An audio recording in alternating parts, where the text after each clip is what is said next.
Olá, bengaleiros verdes e simpatizantes, como vocês estão? Estamos aqui em mais um episódio do Bengala Verde no ar, um episódio que a gente vai falar sobre o Diálogos no Escuro, uma ótima experiência de exposição sensorial que eu já participei e posso dizer que, mesmo como pessoa com deficiência, mudou muito a minha vida. Eu sou Cecília Vasconcelos, diretora do Bengala Verde e host desse podcast, e hoje a gente está com Luiz Calina, realizador desse evento aqui no Brasil. Dá um oi pro pessoal, Luiz. Oi, Cecília. Olá, ouvintes. Bom dia. Prazer estar aqui com vocês. Muitíssimo obrigada, a gente que agradece. A gente vai contar um pouquinho para vocês de como funciona o Diálogos no Escuro, todo o trabalho e o impacto que eles têm. A gente também queria contar que tem pessoas voluntárias do Bengala Verde que trabalham ou já trabalharam com o Luiz, como o Sony e o Ricardo. Então a gente fica muito feliz de existir esse tipo de iniciativa. Tenho certeza que vocês irão gostar e também tenho certeza que o pessoal de casa que ainda não participou um dia vai querer participar e viver esse momento sensorial. Só para começar, pessoal, eu queria dizer para vocês que esse podcast ele tem um patrocínio da Roche Brasil. Se vocês puderem curtir, compartilhar, comentar tudo que vocês quiserem, falarem aqui o que vocês estão achando do nosso podcast e se inscrever no canal, a gente iria agradecer muito. Esse podcast ele tem especificamente o objetivo de trazer informações sobre a deficiência visual, o impacto psicológico, social, ponto de vista médico, falar um pouco sobre diversidade, inclusão e conscientização sobre a deficiência visual. Esses são os objetivos do Bengala Verde, que é a associação que está por trás deste podcast. Então vamos lá, a conversa de hoje, trazer um pouquinho da exposição sensorial Diálogos no Escuro para vocês. Luiz, primeiro, se você pudesse apresentar para o pessoal, acho que seria legal eles saberem quem você é.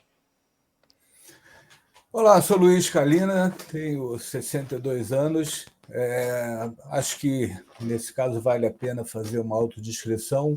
Sou um homem branco, de estatura mediana, 1,73, cabelos grisalhos, não tenho cabelo em todas as partes da cabeça, uso óculos, peso um pouquinho acima do peso. Enfim, eu sou jornalista de formação, mas sempre trabalhei na área de consultoria e temos uma empresa de eventos há 20 anos. Há 10 anos, exatamente em 2015, ou talvez em 2014, a gente começou a sondar a possibilidade de trabalhar com o diálogo no escuro, o que se realizou a partir de 2015, ou seja, há 10 anos atrás. O Diálogo no Escuro vem da Alemanha. Nós somos licenciados para o Brasil de uma empresa alemã que criou o conceito do Diálogo no Escuro. Eu nunca tinha tido contato com pessoas com deficiência, assim como boa parte da população que não tem contato próximo, mas nos interessamos pelo tema. E, a partir daí, foi uma grande descoberta a conhecer um número enorme de pessoas com deficiência visual, descobrir o potencial das pessoas, ou seja, todo o objetivo do Diálogo no Escuro, que é a quebra de preconceitos, que é trazer as pessoas com e sem deficiência juntas, não é simular cegueira, não é criar pena ou compaixão, é justamente aproximar as pessoas para que as pessoas sem deficiência entendam a realidade das pessoas com deficiência visual.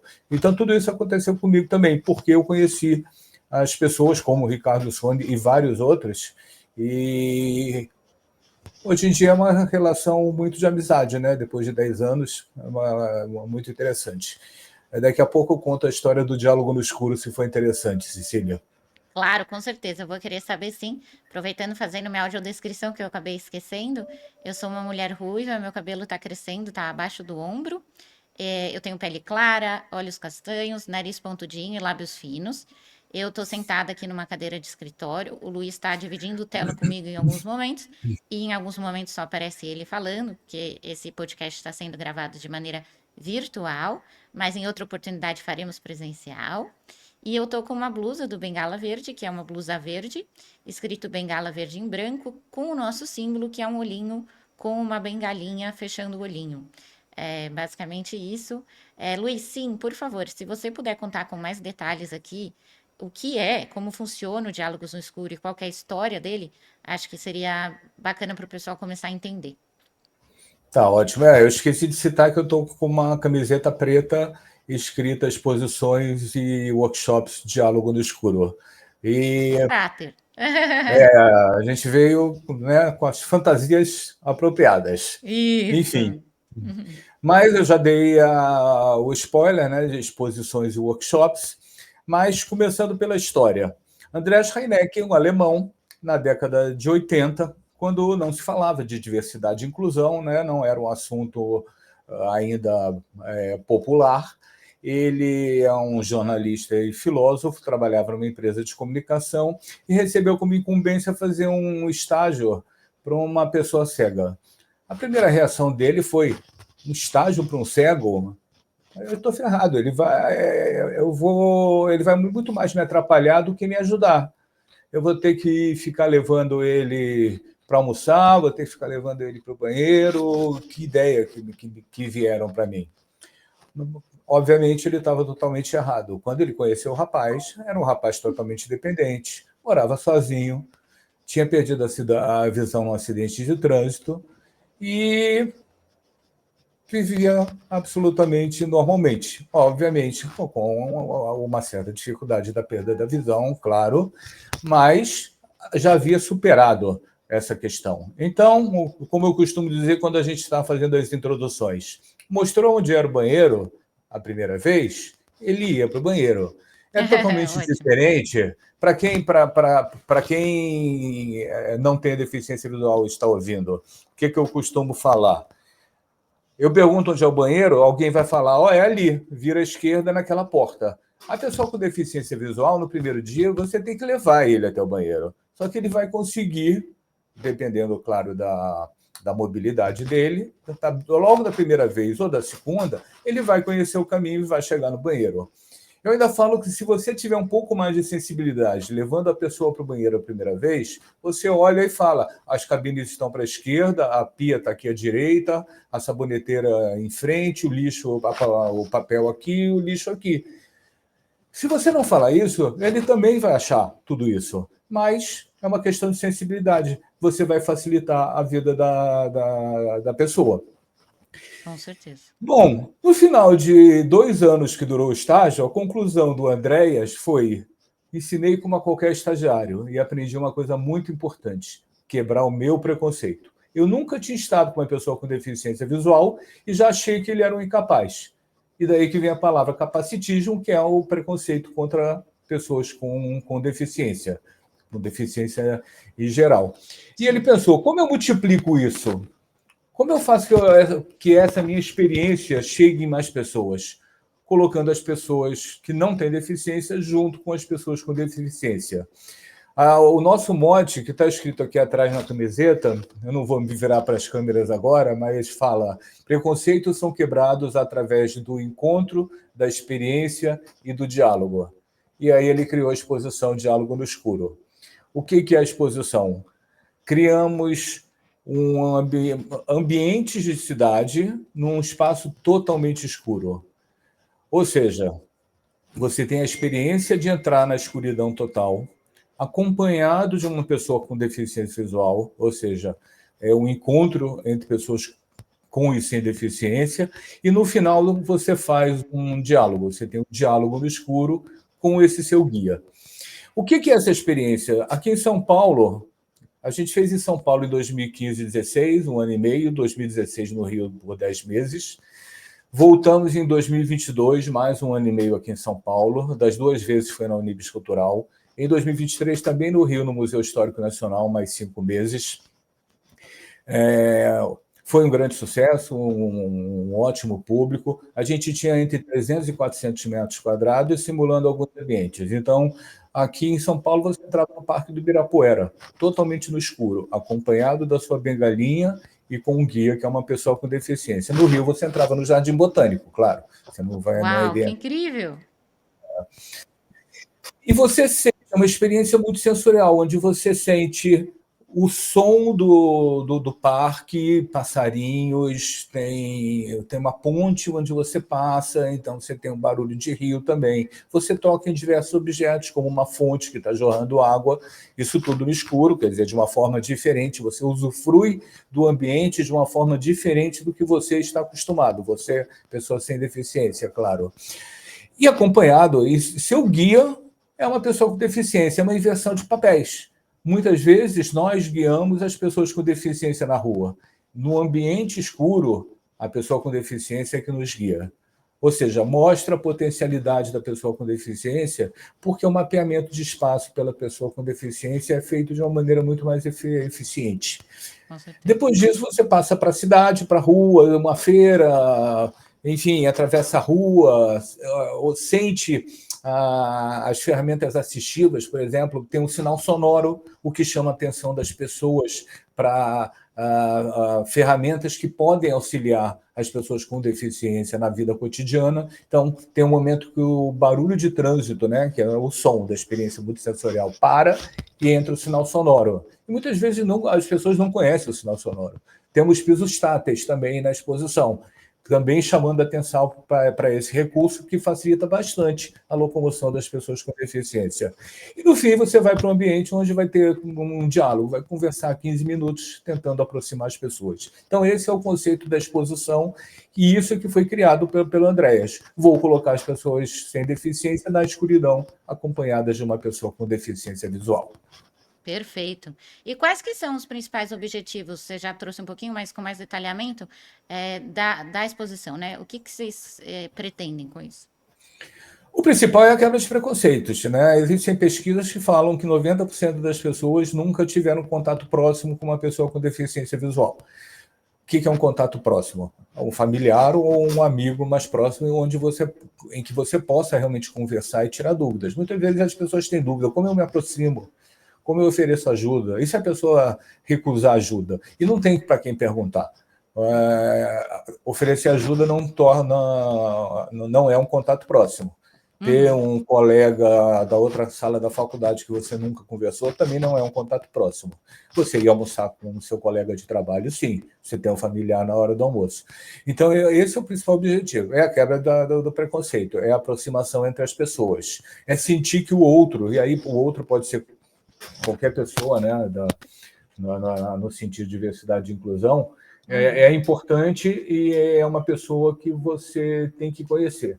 E, normalmente, os preconceitos são alimentados pelo desconhecimento. Quando você não conhece, você tem preconceito. Tem um certo medo. Isso tem uma origem da pré-história, né? Quer dizer, nossos antepassados, quando não conheciam alguma coisa, tinham medo dessas coisas, né? No início podia ser o trovão, a noite, enfim, mas o desconhecimento é que gera o preconceito. Então, o objetivo é aproximar as pessoas. Não é simular a cegueira. Você entra no espaço escuro, você vai ficar lá. Aqui, no caso, né, o nosso espaço escuro é 45 minutos de experiência. Na Alemanha, por exemplo, que é a origem, é 1h30 no escuro. Mas não é simular a cegueira. Depois de 45 minutos, você volta a enxergar. Então, o objetivo é entender a pessoa, não é apenas a questão da experiência. Só que, ludicamente, a experiência de você tocar na água, entrar numa ponte que balança, enfim, torna essa experiência mais interessante e mais memorável para você. Maravilha. E, assim, eu fico pensando, qual é o impacto logo que essas pessoas saem da exposição? Como elas se sentem? É muito variável, muito pessoal. Agora, a gente tem casos bem emblemáticos de pessoas que se emocionam bastante, que choram, que querem abraçar o guia, enfim. Na primeira exposição, em 2015, a gente recebeu a visita do Jornal Nacional para fazer uma matéria. E foi interessante que, quando a moça que foi entrevistada saiu, de repente ela caiu em prantos, apareceu ela em prantos, elogiando a exposição, porque é realmente emocionante, né? A gente tem um esquema de criar uma certa angústia no início para as pessoas, tirar elas da zona de conforto, porque ela vai entrar num mundo desconhecido. Até nesse momento da criação da angústia, até é interessante que algumas pessoas, até eu diria que o mínimo, não conseguem e seguir na experiência e pedem para sair. E eu sempre penso, a perda da visão pode acontecer com qualquer um a qualquer momento. Né? Você pode sair na rua, ter um acidente e perder a visão. Lógico, pode ser também a perda da visão através de uma doença, que normalmente são processos que demoram um pouco mais. Mas como que a pessoa não consegue, vamos dizer, pensar que isso pode acontecer com ela, se abater dessa forma e não conseguir entrar na experiência para tentar? Eu acho uma pena, porque você tem que superar seus limites. E o contato que eu tenho com nossos guias, todos eles superaram a perda da visão, que aconteceu de uma forma ou de outra, né? Alguns, bom, a gente tem alguns guias que nasceram sem visão, a gente tem alguns que perderam na infância e alguns já perderam na idade adulta. A qualquer momento, me corrija até, você se eu estou errado, a perda da visão é uma coisa traumática, mas você tem que superar. E nós podemos superar todos os percalços que surgem na vida. Todos temos essa possibilidade, principalmente quando temos uma rede de apoios, amigos, famílias, instituições, enfim. A gente tem a obrigação de superar, a gente não pode se abater com qualquer problema que surja na vida, por mais grave que eles sejam. A vida está aí, e questões surgem a qualquer momento. Então, eu diria que realmente, em geral, faz muito bem. E a gente tem alguns casos emblemáticos. Por exemplo, no Rio foi interessante um grupo de estudantes, provavelmente logo do ensino médio, dos primeiros anos, 14, 15 anos, alguma coisa assim, um grupo, e na saída tinha uma menina sendo abraçada por todo mundo e todos chorando. Um ambiente assim catártico, todos chorando. Uau. Aí eu cheguei para a menina e perguntei: posso te perguntar o que está vendo? Ela falou: é que eu estou num processo de perda da visão. Então, as pessoas todas ficaram emocionadas e estão me abraçando.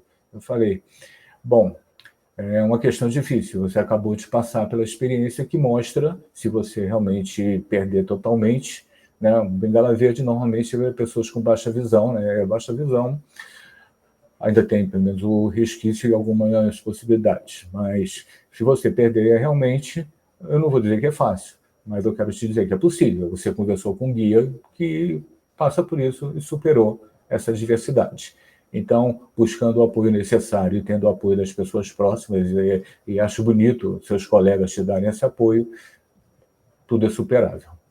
Nossa, incrível essas histórias que você está contando.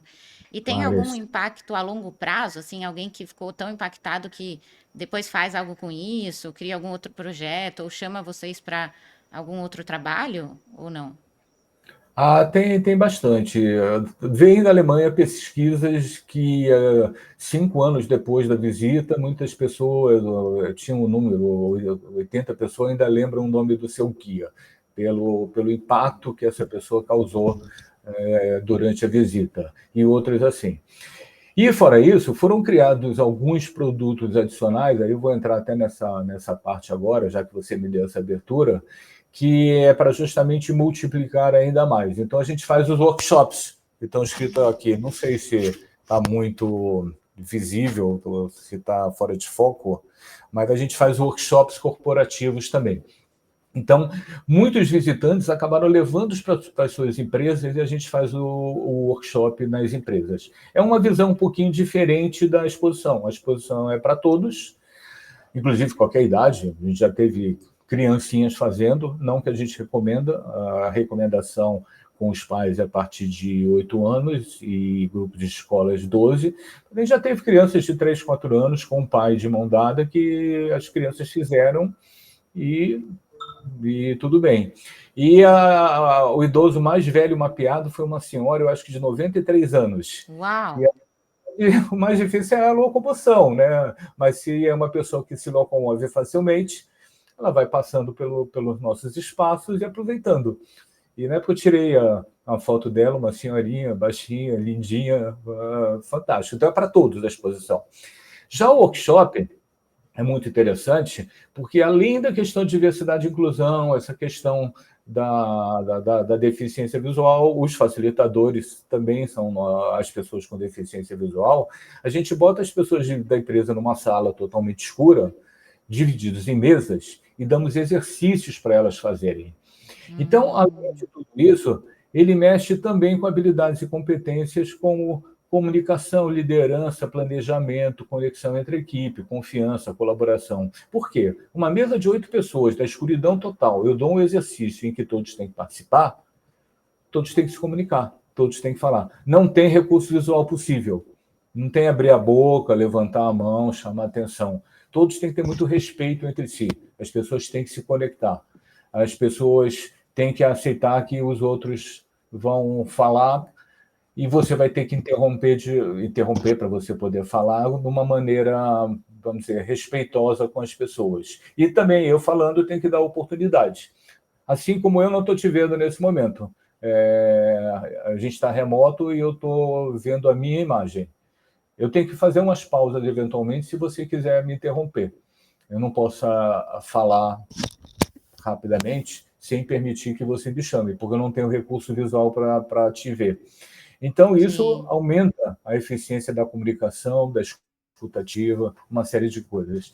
E aí foi muito interessante que visitantes da exposição levaram para as empresas. E a gente fez esse tipo de atividade em diversas empresas. E muitas vezes as pessoas se interessam em perguntar como ajudar, e a gente recomenda algumas instituições, como a Fundação Dorina, por exemplo, o Be My Eyes, que ajuda bastante também as pessoas com deficiência. Então, a gente faz esse encaminhamento das pessoas para serem voluntários em instituições também. que bacana.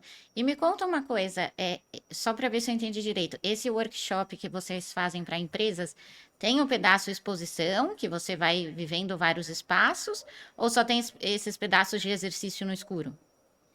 Nós somos muito flexíveis. Tá. O workshop em si, ele não tem a experiência multissensorial, vamos dizer assim. Ele tem Aham. esse objetivo realmente muito ligado ao RH, de comunicação, planejamento, liderança, etc., sendo feito no escuro, havendo diálogo no escuro e sendo conduzido pelas pessoas com deficiência. E a gente faz um fechamento, um debriefing, onde a gente traz todas essas lições que seriam importantes nesse entendimento da pessoa com deficiência. Já teve casos que esse nosso cliente pediu, mas eu queria ter também uma experiência multissensorial. Então, a gente faz também objetos junto com o workshop ou após o workshop, enfim, de alguma Uhum. forma, para poder ter isso. E a gente sentiu que algumas empresas queriam ter muita gente, porque o workshop funciona muito bem até 50 pessoas. A gente já fez para 120, o que é o máximo, mas ele funciona muito bem para até 50 pessoas, é o ideal, 25 a 50 pessoas.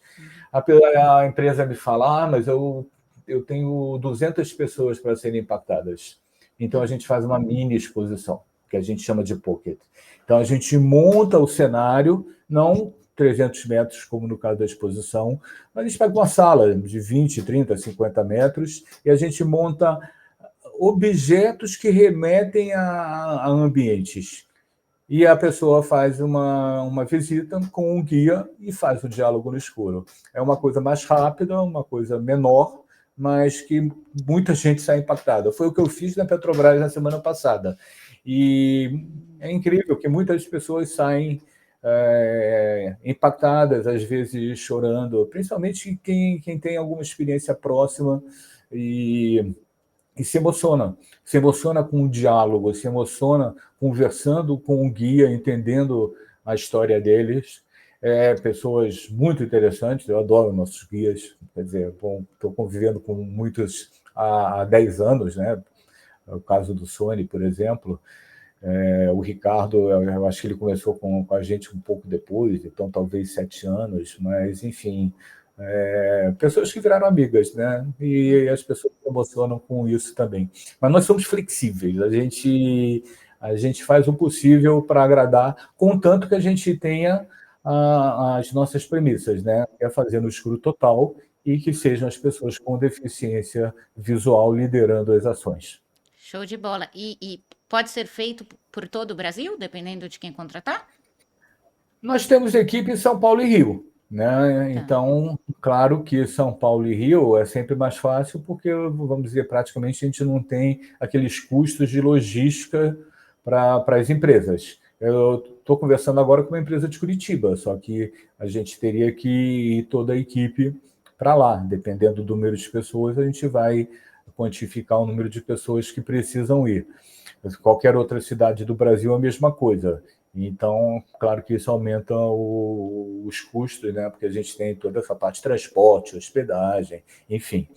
Então, a gente trabalhou muito realmente no Rio, em São Paulo, e no interior do Rio e São Paulo. A gente já fez vários locais aqui pelo interior. O mais longe foi Franca, que é praticamente uma viagem também, né? Que são 340 quilômetros de São Paulo.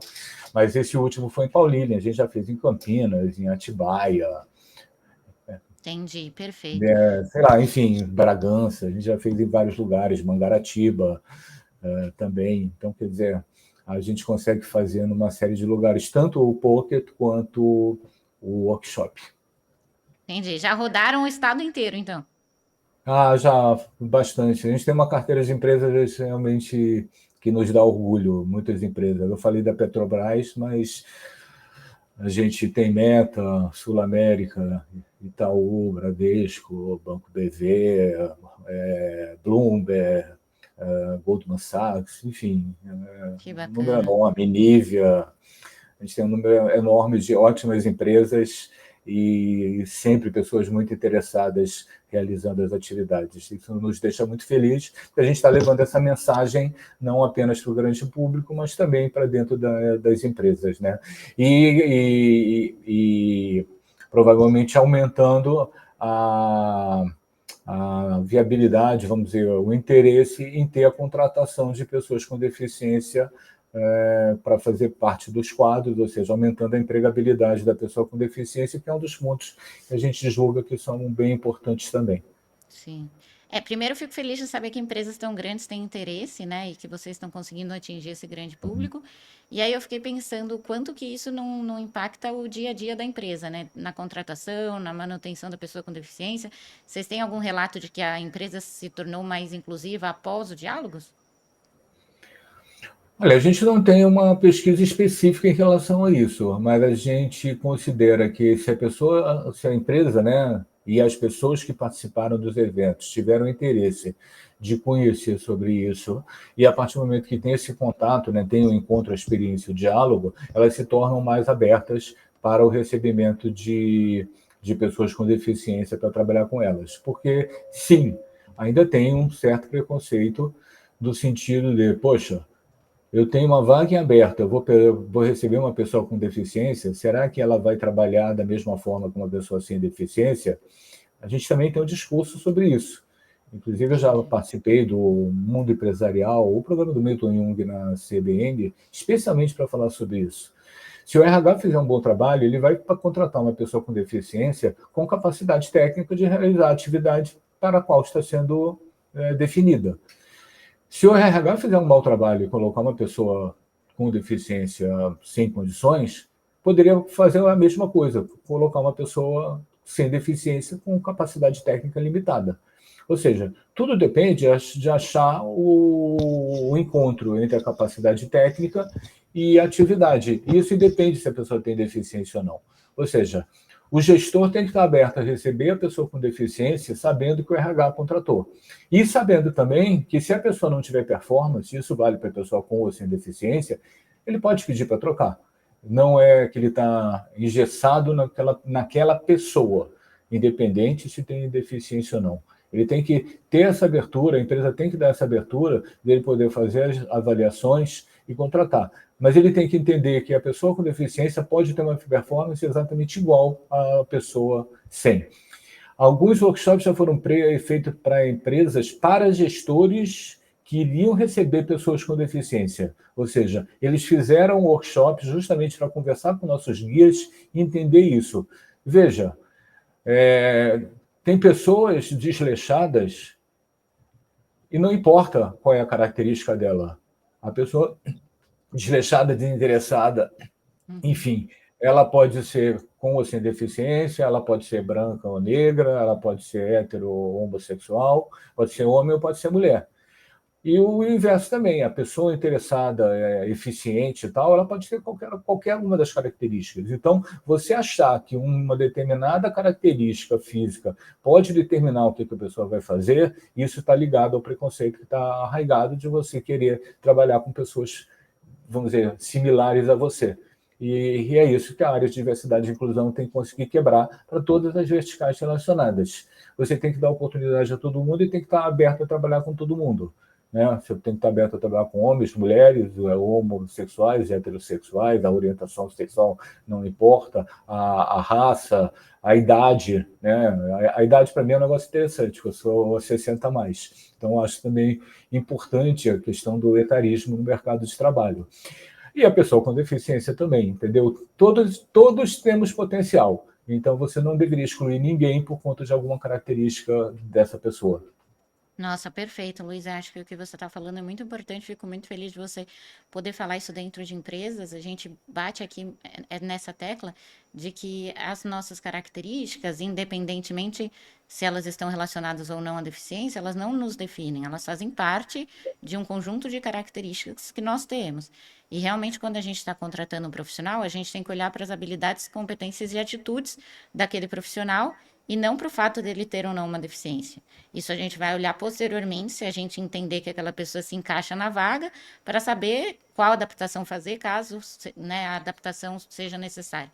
Mas realmente a gente tem essa dificuldade em RH de olhar para a pessoa que está entrando, né, para o possível funcionário, como qualquer outro funcionário. Então, peraí, eu vou fazer um processo seletivo, eu vou fazer um recrutamento e uma seleção, eu tenho que olhar para as mesmas características que eu olharia se a pessoa não tivesse uma deficiência, né? E como fazer isso? E Exato. depois, claro, a gente olha para a deficiência e vê o que é necessário adaptar. Então, gostei muito do que você disse.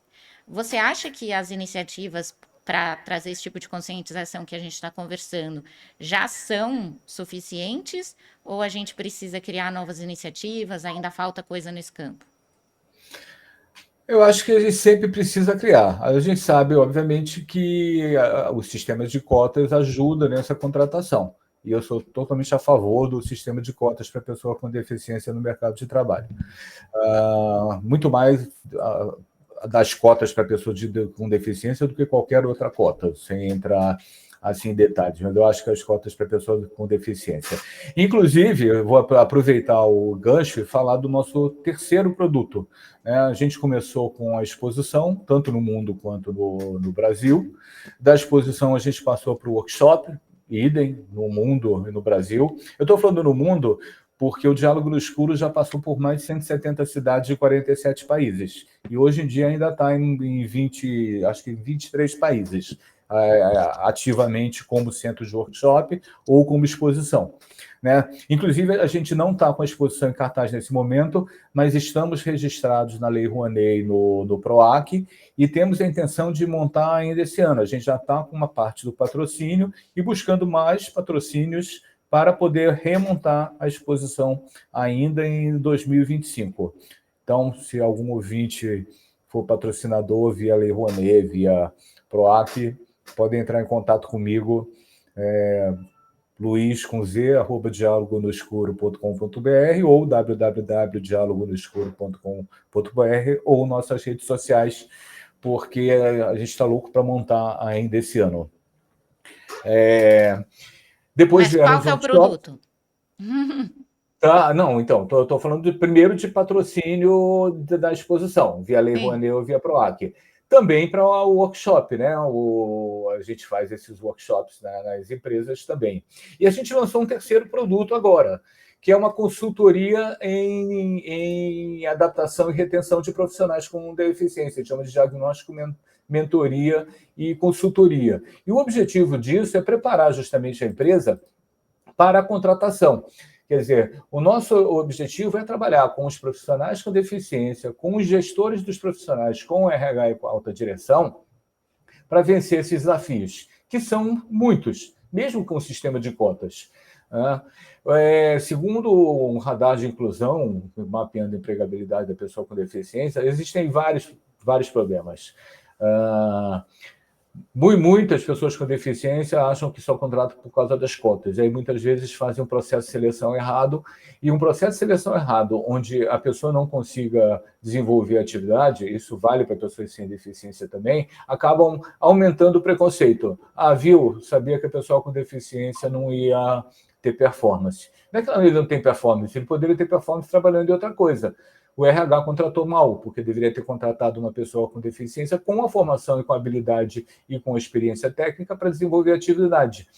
Se você faz isso e a pessoa tem uma performance boa, isso tira o preconceito.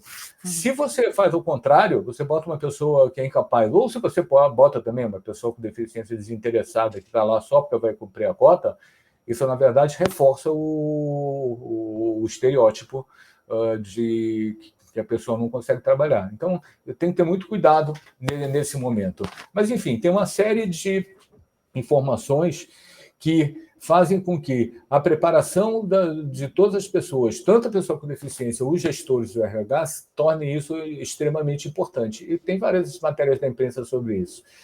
Então, a gente quer trabalhar com desafios. Quais são os desafios, por exemplo, do lado do profissional com deficiência? Entender o acolhimento no ambiente de trabalho, a atitude dos gestores, colegas e subordinados. Já passou por alguma situação de capacitismo? As pessoas entendem as necessidades, quer dizer, trazem as ferramentas assistivas necessárias para desenvolver o trabalho e assim por diante. Pelo lado dos gestores, você inicialmente tinha receio da produtividade, e agora que você está trabalhando, você continua? Você acha que o RH contratou adequadamente? Você tem medo, algum medo quando você se comunica? Quer dizer, muitas vezes a pessoa, quando vai tratar com uma pessoa com deficiência, traz um lado meio infantil, né? Tenta falar com a voz infantil. Isso não tem o menor sentido. São adultos. No ambiente de trabalho são profissionais. Por que você vai deixar de falar com essa pessoa como você fala com qualquer outro funcionário? E aí sim, você tem que tratar de igual para igual.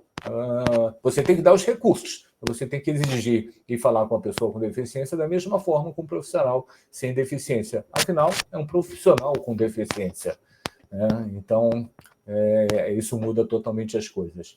Pelo lado do RH, como que você faz a contratação? Mais importante, como você faz a retenção? A gente sabe que tem muita empresa que consegue até contratar, mas não consegue reter. Por quê? Porque colocam para cumprir cota, mas não dão as atividades que estão na capacidade dessa pessoa realizar. Você bota para atividades menores, às vezes. Então, cria o desinteresse. Criando desinteresse, se você ainda por cima não dá um salário adequado, quando surge a oportunidade, essa pessoa vai sair. Ou seja, você vai contratar, você vai eventualmente treinar, e essa pessoa vai acabar saindo e buscando alguma coisa diferente. Então, você tem que também reter, dando a atividade adequada, trazendo os gestores, criando um ambiente de trabalho saudável e, óbvio, não tendo nada de capacitismo. Pelo lado da alta direção também, a inclusão de profissionais com deficiência é um diferencial estratégico ou eu simplesmente estou cumprindo cota? Compra a cota e bota onde for. Isso não é inclusão. Inclusão é você realmente trazer um engenheiro para trabalhar com engenharia, você trazer, sei lá, uma pessoa de RH para trabalhar com RH, incluir a pessoa, sair para os almoços, levar as pessoas, convidar para o chopp no final da tarde. Isso sim, inclusão. Então, a gente tem uma abordagem onde a gente faz um diagnóstico de clima da empresa, a gente dá uma mentoria tanto para os profissionais com deficiência, para os gestores e, eventualmente, para o RH, e aí cria pontos de atenção, a gente cria a solução para esses pontos e a gente mantém uma atividade mensal, por exemplo, semanal, tal, para sentir e para também multiplicar para novos colaboradores e entender. A questão da diversidade e inclusão é que não pode ser um projeto. Um projeto tem um começo, meio e fim. Isso é uma característica de um projeto. Estamos criando um projeto de diversidade e inclusão. Está errado. Você tem que criar um programa, alguma coisa que não tenha fim. Alguma coisa que você crie, você identifique quais são os pontos importantes, como você vai levar esses pontos e ele está sempre ativo na empresa. Nossa, incrível. Música para os meus ouvidos. Acho muito bacana a ideia. Realmente, acho que vocês estão conseguindo atingir essa questão da desmistificação da deficiência de uma maneira muito global. Eu já participei da exposição e mesmo eu sendo uma pessoa com baixa visão, quase assim nada, foi muito impactante, principalmente por ver as outras pessoas que estavam ali, que enxergavam e como elas reagiam. Como para mim era natural ali, tipo, tá, isso aqui eu já quase sei, esbarrava um pouquinho de um lado ou de outro, mas estava bem acostumada. E eu percebia o quanto que as outras pessoas nem imaginavam o que eu passava, nem imaginavam quais eram as outras formas de viver dentro daqueles ambientes. Então, acho que só essa experiência, assim, para a população no geral, já é muito marcante. Gostei muito também de ouvir sobre os workshops. Eu sabia que vocês faziam, mas não sabia como era. Acho que realmente colocar as pessoas para terem que trabalhar em equipe numa situação que elas não imaginam, faz com que elas entendam, né, da perspectiva do trabalho e da comunidade como outras formas de viver. E adorei a última parte, acho que realmente a gente tem um problema de contratação adequada, olhando para a pessoa como pessoa, assim como qualquer outra. A gente tem uma questão de retenção. Realmente, quando a gente contrata inadequadamente, a gente aumenta o estigma e o preconceito. Então, acho que é um tipo de trabalho muito interessante. E fiquei pensando que é fato, né? Hoje em dia as pessoas têm muito medo de falar e de errar e acabam muitas vezes não querendo contratar ou se afastando da pessoa com deficiência porque tem medo de não estarem adequadas. Na verdade, não, né? Ninguém precisa necessariamente saber, as pessoas podem aprender com a gente. Se você tiver disponível para aprender, a gente vai te ensinar com toda tranquilidade, né? Então, acho que é bem por aí. E aí, Luiz, você falou um pouquinho de como as pessoas podem entrar em contato com você para patrocínio, mas eu queria que você falasse como a pessoa faz para patrocínio de novo, para a gente depois colocar na descrição, e como que a pessoa faz se quiser te contratar, se for uma empresa ou algo nesse sentido que queira contratar sua mentoria, algo assim. Então, pode entrar em contato comigo direto por e-mail, como eu falei, é Luiz com Z, e tudo nosso é Diálogo no Escuro, luiz com Z, @dialogonoescuro.com.br. Se você entrar no site www.dialogonoescuro.com.br, você tem também outros e-mails e tem o WhatsApp nosso que pode entrar em contato. E se você entrar no LinkedIn, no Instagram, no Facebook, você vai entrar em contato com a gente também. Bom, aproveitem e sigam-nos, né, nas redes sociais, que a gente está sempre apresentando alguma coisa, falando sobre os eventos que a gente participou, alguma informação sobre deficiência visual. Temos que fazer um post sobre Bengala Verde, inclusive, depois a gente conversa sobre isso também para o pessoal conhecer. Eu acho que a gente já fez alguma coisa em algum momento, mas, enfim. Pode entrar em contato comigo para patrocínio da exposição, que seria uma coisa bastante importante. A gente estar realmente com a cara para a sociedade como um todo, né? Quando a gente está com a exposição. E a exposição também acaba trazendo para a gente essa exposição para empresas que acabam procurando para fazer essa multiplicação dentro do espaço empresarial, aumentando a empregabilidade. E agora esse novo serviço, que é esse serviço de mentoria e consultoria, porque a gente sempre sentiu que havia essa necessidade no mercado. Tem outras empresas que fazem isso, né? Ao contrário da exposição do workshop, que eu acho que tem iniciativas semelhantes, mas não exatamente iguais, porque na nossa escuridão, em geral, na exposição e nos workshops, quando a gente tem um ambiente legal, é totalmente escuro. Eu não consigo enxergar minha mão, entendeu? Quando eu boto assim. Mesmo depois de 10 minutos, com a pupila dilata, eu não consigo enxergar minha mão. Então, é uma experiência realmente muito grande. E como você falou agora há pouco, essa questão das pessoas entrarem fora da zona de conforto, mas ao mesmo tempo elas vão se acostumando com a escuridão da exposição, o que você passou. né? Você falou, as pessoas vão se trombando, entre elas e nos objetos. Só que vão se acostumando, né, nesses 45 minutos, quando chegam no final já estão muito mais confortáveis, ou seja, vão entendendo esse processo de você se acostumar com as dificuldades que surgem no meio do caminho, qualquer tipo de dificuldade que seja, né? E aí cria uma palavra que a gente ainda não falou e que está presente no workshop, na exposição, na consultoria: empatia. Né? Empatia é uma coisa extremamente importante que a gente exercita o tempo todo, né, nesses nossos eventos. E a gente costuma falar que, se você perguntar para 99% das pessoas, vão falar se colocar no lugar do outro. Eu não gosto disso. Mesmo na exposição do Total Escuro, eu não estou me colocando no lugar daquela pessoa com deficiência, porque ela vive daquela forma. Então eu posso entender um pouco do que ele tá, de como é a vida dele, mas eu não posso me colocar no lugar dele. Assim como qualquer outra coisa da vida, todas as experiências são assumidas e assimiladas de acordo com a própria bagagem que você tem. Então, se alguma pessoa me fala um problema, eu posso achar que o problema é simples, não a questão da deficiência, porque eu acho que não é simples. Mas a pessoa me fala um outro problema, eu falo, ele está preocupado com isso? Empatia não é se colocar no lugar do outro, é você sentir a necessidade do outro. Muitas vezes você ajuda o outro simplesmente com respeito e acolhimento. Eu tenho que respeitar aquilo que ele está sentindo naquele momento. Eu tenho que acolher ele. Eu não posso julgar. A ausência de julgamento é absolutamente essencial. Mas eu não tenho que me colocar no lugar dele e concordar que aquele é um problema grande.